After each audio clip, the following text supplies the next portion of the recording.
Hey, it's Midnight Book Reports, and this is my reading discussion video for Hollow City. This is the first part. I read chapters 1 through 6, and it took me about 3 hours to read that. I originally was contemplating whether or not I could read the entire book in one sitting, and I had gotten to about chapter 5.5 to 6, and I actually knocked out and fell asleep. I was so exhausted because it was later in the afternoon. But I was like, I wonder if I could read this entire book in one day. That would be pretty nice to be able to read it all in one day. But I ended up reading just about half the book. There are a few things I want to talk about in this book. Obviously, this isn't a summary video. It's really just to point out a few things that I noticed in this section of the book, and then I'll have subsequent videos later on to talk about other things that I find along the way, and then of course a summary video at the end.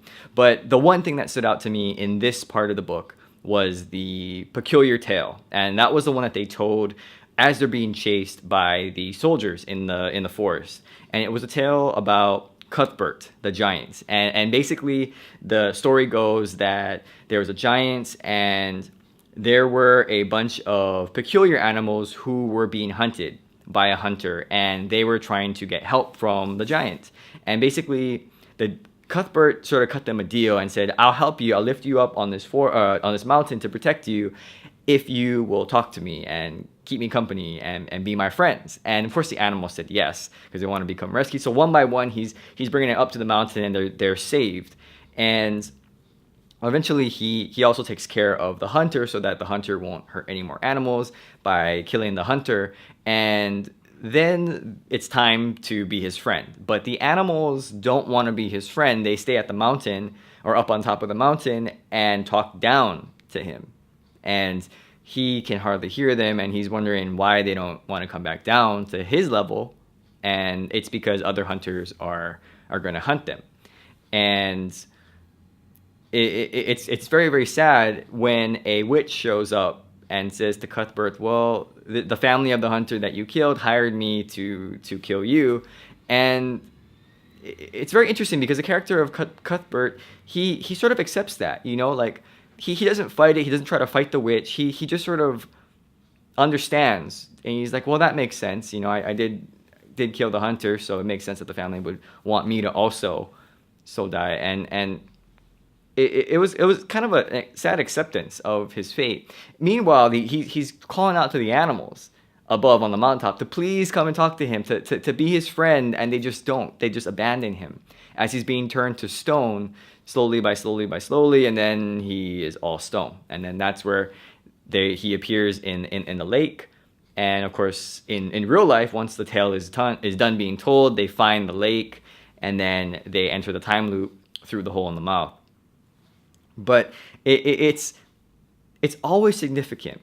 It's always significant whenever the author, or any author, takes time off of their story to tell another story within their story. And I think this is very important. I wish that more people would pay attention to these stories within stories, because they are oftentimes a foreshadowing to what the characters or character will have to then face in the future, and it'll be sort of a reference back to an earlier time in the book when that story was being told, that the character will reflect on that story and be like, well, I seem to be like that character from that story.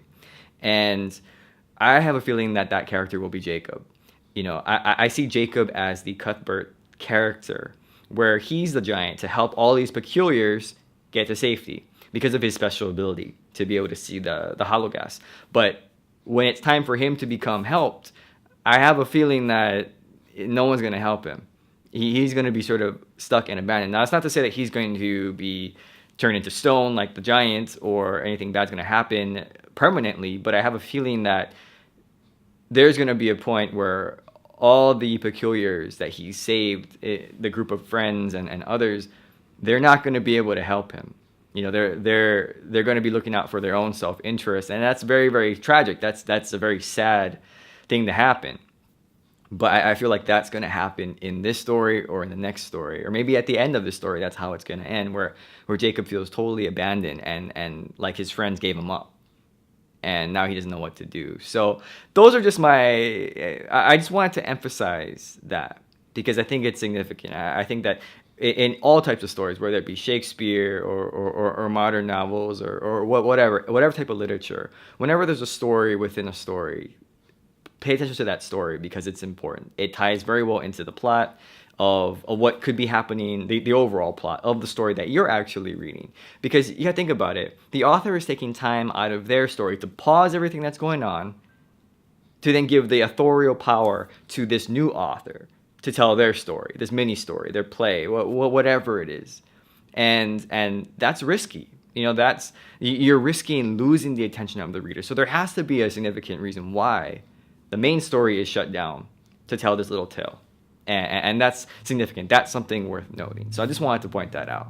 Another thing I want to point out was how whiny Enoch is becoming. It's so strange because in the first book, he was kind of mischievous. He was kind of an outsider, very sort of mysterious, sort of on the outskirts. You know, he'd comment every so often. But in this book, he is just super negative, like all the time negative. And I don't know if that's an overcompensation of his character eventually going to turn and he'll become a white or a hologuest or whatever. But I just have a feeling like his character change happened too fast. And I got to the part where they're rescued by the bees.